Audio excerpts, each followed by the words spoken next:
I don't remember what I was gonna say. What? What's up, buddy? Tired. Welcome back. Hi? Gone for like 3 weeks. Yeah, it's been 3 long weeks. Yeah, look what's in the shop. Corvette. Corvette! The Boomer Zoomer. Nice. Today we have a few jobs, mainly on this Corvette that we got in the shop. We're gonna do a trans cooler on it, along with just some other, bits of maintenance. And then the other special thing that you guys saw yesterday. Once again waiting on William, but hopefully we should actually be able to like bring this thing out on the road today. It was raining super hard yesterday and we tried, I tried to drive it up and down the gravel road and I don't have windshield wipers if you can't tell. So it's treacherous to say the least. But today is a little different. We got a closed road up there that's got like a quarter mile of just like straight back and forth that nobody's driving on. So I think I'm gonna bring it out there and drive it up and down that road a little bit and see if we can't make a few pounds. Will and I are gonna try to tune it on gate as best we can on the street and hopefully get it to the point where we can start having a little bit of fun in it before we bring it and see what kind of power we can actually make in it. But to be honest, horsepower was never really the goal. The goal is just a fun drift car.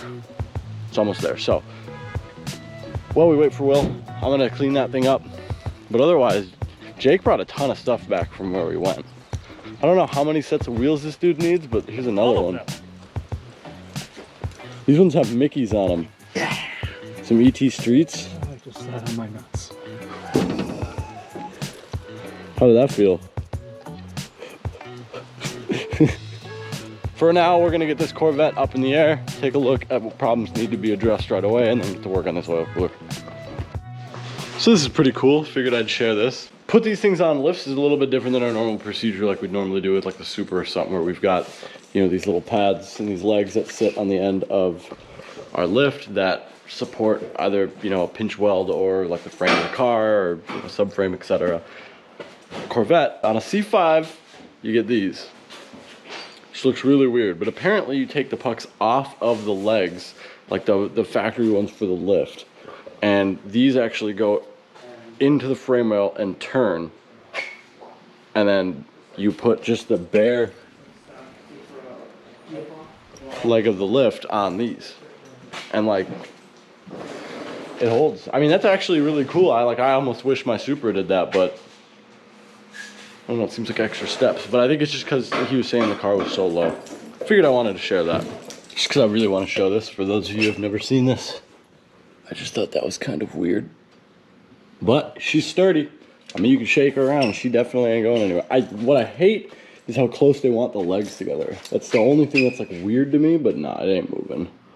All right, so today we have a 1999 Chevy Corvette. I am installing a trans cooler. So we live in Minnesota, it gets warm, and I've seen as high as 220 in my trans temps. I'm just not comfortable with that. Some people on the forum say it's okay, but also a lot of 4L60s die. So I don't want to play that game. So I just want to install this trans cooler as a cheap insurance to make sure that we're okay. Before we begin, you'll notice I have my hood open. When we fill this transmission in a little bit, we want to ensure that our transmission is at the appropriate temperature. Off my head, I believe that's between 80 and 120 degrees Fahrenheit, but we will give you actual numbers to that. So right now, I'm just allowing some convection cooling to occur. It's also going to be a lot better for when I'm working on it. So I advise you before you start to do that. We have the luxury of a lift, which will help show you guys how to actually make this happen. All right, so parts for this. We have 2 kits from Hayden, which are 2 separate part numbers. This is the 679 cooler kit. It comes with all the installation, etc. We'll get into that in a little bit. But the thing you need for a 99 is a Hayden 390, which is only these 2 fittings. And that's to help you adapt into the factory lines. So I know, well, I believe it's different for the years beyond 99. I'm not sure, do your own research. But the principle is that you definitely need some sort of fittings to adapt into the factory system. So we will go ahead and we'll just pop this this cooler kit open. They make other sizes. I just picked the biggest one, and I can always adapt down if I need to. So here's our installation kit with all of the ties and things to get into the radiator. They give you a section of hose too. I think it's gonna be enough. but we'll find out. We have plenty of extra too. Yeah, and it's nothing special, so as long as it can handle ATF, you're good. And then here's the heart of it, the core. This is a 11 by 11, I believe, off the top of my head. Like I said, it's just kind of the biggest one that was readily available, and we can change that if needed. So yeah, those are the parts. Nice, and all this shit seems like it'll change out. Like you said, if we need to go bigger, you just make a new mount for it and slap it in, slap a new one in. You're not doing any AN conversion, so nope. Cool. Nice. All right, so here we can see it just mocked up, not attached or anything. Obviously, it's going to sit a little bit higher. I don't want to slide these up against each other, so I'm just kind of showing you where it's at. So you can see that it's pretty high up there, and you know, which is good because we don't want to run a bunch of excessive hose, basically. So yeah, this eats up a decent amount of the radiator, and yeah, we'll see how much it affects the radiator temperatures. I believe that it shouldn't matter too much from what I've seen online, and that's logical. Because, you know, the radiator has more fans, etc. And effectively, we're adding surface area for cooling. So, yeah, that's about where it will sit. So to begin, we need to take this intake off because it goes over the radiator. Our objective here is to get the radiator up. I'm hoping to do so without pulling all the coolant out because the coolant's all fresh, but we shall see on that. So to begin, we want to remove these sensors here and here. And you may need a screwdriver. I'm going to pull up on that one, see if I can. That's MAF and air temp, right? It is MAF, and yes, I believe it is. I know the front's MAF, I believe the second's air temp. So there's that, and I'll go grab a screwdriver and we'll get this off. All right, so I've loosened this, this here, and I've loosened that as well. So now we should be able to just pull this intake right off and out. Okay, well, the whole breather tube and etc. came with. So there's my nasty looking air filter. That's going to get replaced. And yeah, I'm just taking the whole assembly out now. Get it all out of the way. We'll just set her on a good old 6G for now. Okay, perfect. So now we have access to the radiator shroud, and that'll be our next step. So next we have these 210s here. Should be the same on both sides. For this one.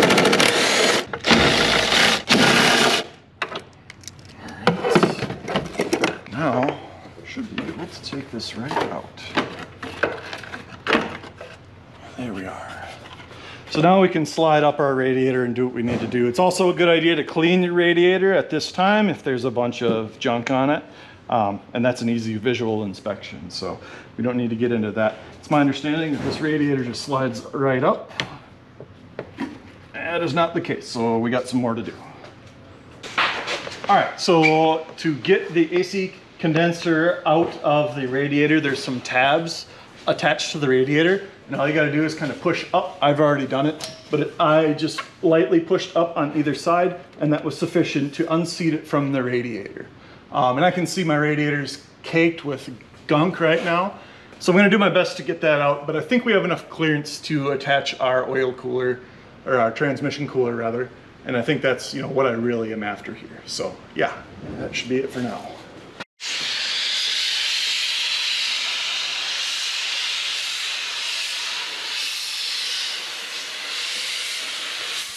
So yeah, while we were in here and we had everything separated a little bit, I just took an air hose in between and I blew all the gunk best I could out of the radiator. It's still not perfect, but it's way better than it was.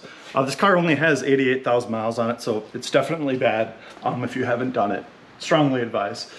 So the key to doing that is just go slow, don't go too crazy. Don't damage the fins, and it should be pretty easy. It should be pretty apparent if you are, but make sure that you're not doing anything to, you know, alter those fin positions. So yeah, now we have our install kit, and I'm gonna do the bottom two first. We have these pads with this little hole in here, and I'm just gonna separate two of them and set them aside so you can kind of see. And the principle is that we're gonna basically put these in between the condenser core and our oil cooler, trans cooler. Keep calling it a trans cooler. Trans oil cooler. Well, yeah. All right, so yeah, I'll show this to you in a little bit when it's mocked up. So what we have here is the zip ties kind of fastened onto the cooler. I just mocked everything up. Hopefully this all goes into the condenser core okay. But note this, this material here, and that's again just to keep the cores from abrading up against each other. So yeah, we'll get it mocked up and see how it looks. Perfect. Keep all the fins straight. Keep all the fins straight. Yeah. Yes. Yes. Okay, so I didn't show you, but I got it mocked up. And how I did this is I put the bottom two in first. And please note that we do not want them going through the radiator as well, because obviously we don't want them, getting caught on radiator fans or any of that BS. So note that I have these two protruding down the bottom. And on the top, I pulled them out a ways. So you can kind of see that there and there. Because I'm going to snake those through later from the top. I think it's just going to be easier. So yeah, we're going to get the ends on and we're going to cut these tight after I have moved those all the way through on the top. All right, so I just wanted to show you guys, I blew out my radiator from the bottom and this is the aftermath. Look at that poor engine bay. So that was all filth. Oh, yikes. Yeah, and again, like I drive during, good condition weather and stuff, so that is probably in your radiator too. So that's obviously going to affect how your cooling system works. So Now you're good. now that we have everything snaked through, we can take these backer pieces, these plastic things, and they go so that this flat side here is in towards the cooler. And all you're going to do is drag it all the way down like a zip tie, because it is a zip tie. And pull it nice and snug. And now we're going to take my dramatically oversized snippers and just snip the tail off. And again, we just want that not to interfere with the radiator. So we're going to do that on all corners, and that'll be that. Alrighty, so here's our cooler installed and happy. I still got to pull everything perfectly tight, but yeah, there's the intention. So you can see it. I did take the caps off the top now, and we're about to route our hoses. All right, so we're going to talk about hose routing here. It is my understanding that most GM vehicles fill from the bottom and then go back to the trans with this line here. I want to intercept out of the radiator, go into my cooler, and then basically route it back. So I'm still using the end tank on the radiator. And the reason for that is because I live in Minnesota and sometimes I drive it as cold as 40 degrees. I want some heat to get into the trans fluid, but I don't want it getting too hot. So there's this balance for me. And so you can do, either way. You can completely remove that end tank and just route it right to the cooler. But what I'm doing is filling the end tank first, then going into the cooler. And I'm gonna go in on the passenger side, let the stuff flow through to the driver's side, and then I'm gonna return it back. And that's also why we oriented the cooler the way we did, to make sure that the fluid goes in the top, fills it, and then comes back out the top. So with that in mind, we're gonna get into doing this routing. So in an attempt to gain access, I'm going to remove this overflow line out of the radiator. Everything that's in this overflow is gonna come pouring out when you do this. So that's a little bit risky here. If you do this, make sure you refill using Dex coolant. And sometimes these hoses get seized on, so I'm just lightly doing that and just kind of rotating it to break it. You can see how hard that one was on there. And yeah, we're losing a little bit of coolant, but now we're right at the fitting, so that will hopefully, make this a lot easier. Be sure when you're snaking these around not to get a bunch of coolant on your serpentine belt. And yeah, so now we're at the fitting, and that'll be our next step. All right, so we got to break this nut loose.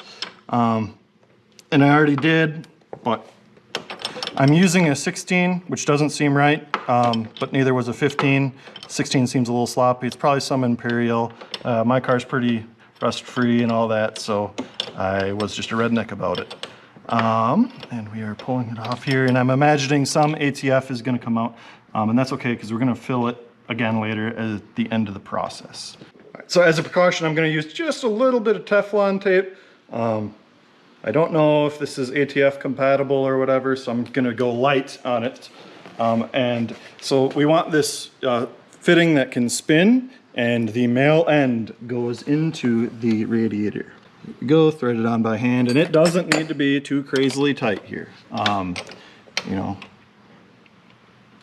that's about as much as I want to go there, especially if it's 20-year-old plastic. So yeah, there we are. All right, so I just notched my air dam, which, you know, is not really fun or great or anything, but we need to make a little bit of space for the hoses to pass through. And you have, you know, this little thing, this foam piece here to help mitigate abrasion. I'll clean this up in a little bit too. I used an aviation snip, and the reason for that is because I didn't want any sort of abrasion, drilling, or whatever next to my AC core. That's my personal opinion. Feel free to tackle it however you want. And the notch may not be necessary even. I just didn't want abrasion on that hose. So that's my port to get it through. Make it as small as possible just because, you know, you don't want to take away too much functionality out of your air dam.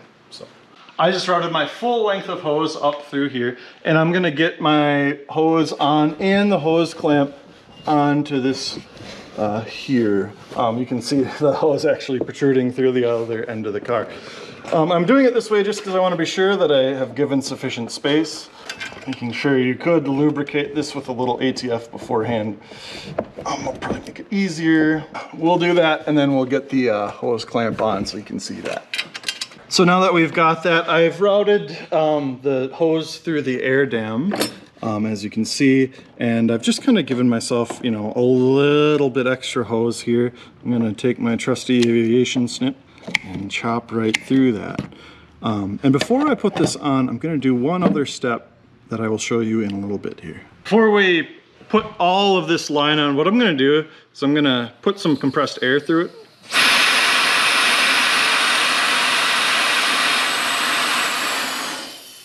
And I'm doing that because everything is made in China and God knows what contaminants are left in that core. So I'm just making sure there's no dust or BS in there that would find its way into our transmission.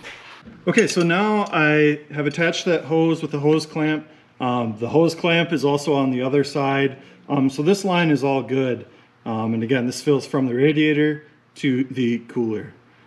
So I got that hose clamp on there. I'm gonna get that pushed on a little bit more here. But yeah, for now, what we're gonna do is we're gonna take this other fitting, the female fitting, and we're gonna put it into the factory line. So this basically is the mechanism where we intercept the old factory return line, and we're just taking it out of our cooler into that line. I did Teflon tape it just a little bit to try to make sure it's sealed up. And the sizes for that, I used are a 16 and a 19, which seemed to work out pretty good. So now we are ready to run our final line. So that's it. Our lines are routed. I probably made this one a little bit too long. We'll see how everything sits in there. Right now, everything is not mated back up with the AC condenser. So we'll do that and we'll take a look. I did put the radiator hoses back on at this point, just because I didn't want to leak them as we do things throughout the car. So yeah, we had to basically just push this radiator or the condenser core up and back, and then it fell right back into the slots. There's a little bit of jockeying, but you know, after you look at it and understand it, it's pretty simple. So now we got to put our shroud back on, and then we'll be adding fluid. All right, so yeah, at the end of it, we have our intake back on. We have our shroud back on and bolted with the 10s like we did coming out. It's the reverse procedure, very simple, very easy. Yeah, and with that, we're gonna go ahead and refill it and call it a day. All right, so as previously stated, the temperature should be between 80 and I believe 120 degree F. Look it up, we'll put it in there. But it's pretty easy. When it's running, we have this 21 here. And you just loosen this, and if fluid comes out, then you're full. And if fluid doesn't come out, then you add fluid till it does come out. Make sure the car is running during this procedure, as it needs to be sucking up fluid into the torque converter. So we need to add some, which is logical with our cooler. And I'm trying to go fast because the transmission is definitely already towards the upper end of what we expect. It's just hot out here today. All right, so yeah, as soon as you see it start to come out like that, that's pretty much it. We filled it and then wiped it. So yeah, we'll go ahead and get our plug back in there, and that'll be that. Well, that's that, guys. It's warm, I'm warm, transmission's warm. So we're gonna go shake it down and see how it does. Yes. Air conditioning. Yep. You have to lean that far back in this one too. Oh man.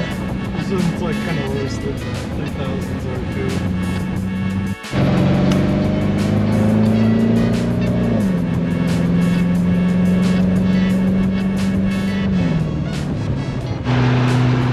So I don't know if you guys can see that, but trans temps definitely seem a lot better.